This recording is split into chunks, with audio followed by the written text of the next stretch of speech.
Basically knee joint replacement doctor ने आपको समझा दिया है। दैट मीन्स कि जो नी जॉइंट है वो पूरी तरह से ख़राब हो चुका है, एंड स्टेज आर्थराइटिस है।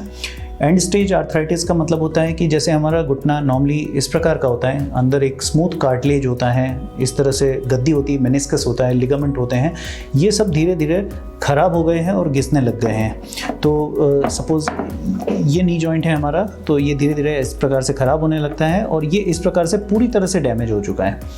तो एंड स्टेज आर्थराइटिस के बाद कोई विकल्प नहीं है, क्योंकि घुटना पूरी तरह से ख़राब हो चुका है।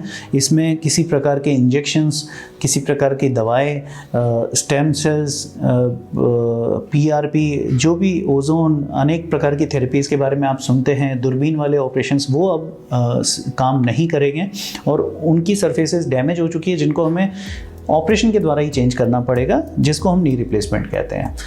ये सिर्फ हमारी कंट्री में ऐसा होता है कि ऑपरेशन से लोग इतना डरते हैं due to lack of awareness, भ्रांतियों की वजह से वो ऑपरेशन को टालना चाहते हैं। वो चाहते हैं कि हम ऑपरेशन नहीं करा के कुछ और कराएं, पर ऐसा होता नहीं है। जब एक बार डॉक्टर ने सलाह दे दी है और वाकई घुटना ख़राब हो गया है, इट इज़ बेटर कि उन्हें हम रिप्लेस करा दें।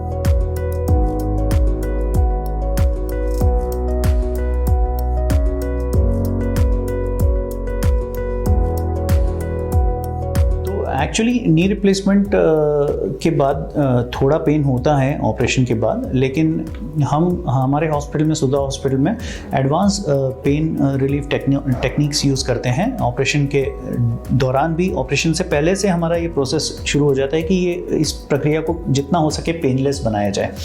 तो हम प्री एम्प्टिव एनाल्जेसिया करके एक चीज़ होती है जो इस्तेमाल करते हैं कि ऑपरेशन से पहले ही हम पेशेंट को पेन रिलीफ देना शुरू कर देते हैं और ड्यूरिंग ऑपरेशन एडवांस एनेस्थीसिया दिया जाता है, तो बिल्कुल पेन नहीं होता है पेशेंट को। कई केसेस में जहां हम दोनों घुटनों का एक साथ ऑपरेशन करते हैं, हम एपिड्यूरल कैथेटर एक रखते हैं रीढ़ की हड्डी में, जिससे हम कंटिन्यूस ड्रग इन्फ्यूज़ करते हैं, तो उससे पेन नहीं होता है। ऑपरेशन के दौरान हम विभिन्न प्रकार के कॉकटेल बना के इंजेक्शंस का घुटने के आसपास इन्फिल्ट्रेट करते हैं, जिससे वो उससे पेन नहीं होता है। और ऑपरेशन के बाद भी हम काफ़ी कंडीशनिंग करते हैं, पेशेंट कंट्रोल्ड एनाल्जेसिक सिस्टम हम यूज़ करते हैं, तो पेन नहीं होने देते हम पेशेंट को। और क्योंकि हम हमारे यहाँ सर्जरी को बहुत ही स्मूथ वे में करते हैं, टिश्यूज़ की हैंडलिंग हमारी बहुत अच्छी होती है और सर्जरी जो है हम बहुत क्विक करते हैं, बड़ा फास्ट करते हैं। यदि यही सर्जरी लंबे ड्यूरेशन तक चलती है, जैसे अमूमन कई सेंटर्स पे ये ऑपरेशन करने में 1.5 से 2 घंटा लगता है, हम हमारे सेंटर पे ये सर्जरी 35 to 40 मिनट्स में कंप्लीट कर देते हैं एक नी जॉइंट की। तो इसकी वजह से भी पेन पेशेंट को कम होता है। और फिर हमारी फिजियोथेरेपी टीम इसमें आ जाती है। ऑपरेशन के 6 घंटे बाद ही वो लोग आ जाते हैं, वो पेशेंट को मोबिलाइज करने लगते हैं, पेशेंट का रिहैब शुरू कर देते हैं, जिस वजह से पेशेंट को बहुत कम पेन होता है और बहुत कम पेन किलर्स खानी पड़ती है।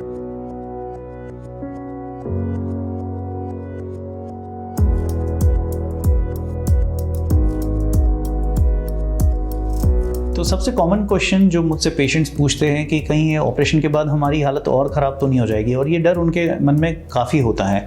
एक और कॉमन सवाल वो लोग मुझसे पूछते हैं, कई लोग पूछते हैं कि हमारे पड़ोस में फलां पेशेंट ने ये कराया ऑपरेशन, इस जगह जाके कराया, लेकिन उनको उतना मज़ा नहीं आया, उतना सक्सेस नहीं मिला, थोड़ी तकलीफ़ उनको अभी भी रहती है।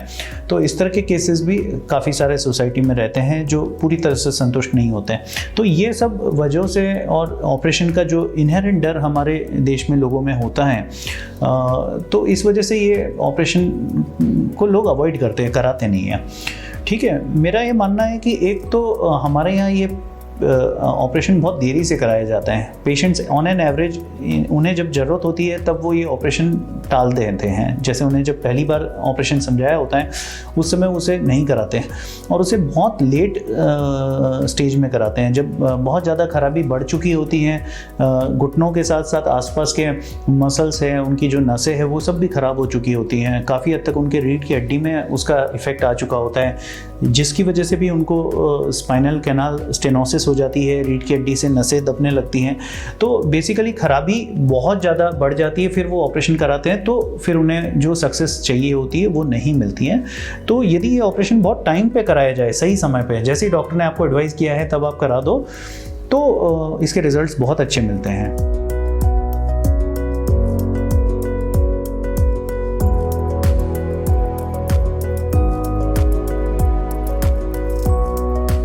ऑर्थोपेडिक में कोई भी कॉम्प्लिकेटेड सर्जरी की बात आती है तो अहमदाबाद का नाम पहले आता है। उसके पीछे एक रीज़न है, लॉजिक है। उदयपुर में ऑर्थोपेडिक सुविधाएं बहुत ज़्यादा शुरू से नहीं रही हैं। आज से 15 साल पहले की बात हम करें तो शायद एक छोटे से ऑर्थोपेडिक ट्रीटमेंट के लिए भी अहमदाबाद जाना पड़ता था पेशेंट्स को। इनफैक्ट मेरी खुद की एजुकेशन MBBS MS सब अहमदाबाद से ही हुआ है और मैंने वहाँ देखा है कि हमने राजस्थान के पेशेंट्स को छोटी छोटी तकलीफ़ों के लिए वहाँ आते हुए देखा है। पर अब क्योंकि मेरे जैसे और भी डॉक्टर्स हैं जो अहमदाबाद से शिफ्ट हो गए हैं, एजुकेशन लेके उदयपुर में आ गए हैं, तो हम वही ट्रीटमेंट कर रहे हैं, वही टेक्निक्स यूज़ कर रहे हैं, उसी प्रकार से इलाज कर रहे हैं। तो शहर का मुझे नहीं लगता फ़र्क पड़ता है। It is all about doctor. आपका डॉक्टर कैसा है, उसने कहाँ से एजुकेशन लिया है, उनका कितना एक्सपर्टीज़ है, वो हमें देखना चाहिए। क्योंकि अब धीरे धीरे सभी जगह डेवलपमेंट हो रहा है। आज उदयपुर में इतने मेडिकल कॉलेजेस आ गए, इतने डॉक्टर्स आ गए हैं, तो सभी प्रकार के एडवांस्ड ट्रीटमेंट यहाँ हो रहे हैं। और सुधा हॉस्पिटल में तो हमारे पास इतने स्मॉल सेटअप में advance modular operation theatre with HEPA filters and laminar flow इतने छोटे लेवल के हॉस्पिटल में कहीं भी नहीं है। इस तरह का ऑपरेशन थिएटर आपको सिर्फ कॉर्पोरेट हॉस्पिटल्स में मिलेगा। तो we are providing this facility in this small hospital in heart of the city. तो ये मेरे हिसाब से बहुत अच्छी बात है।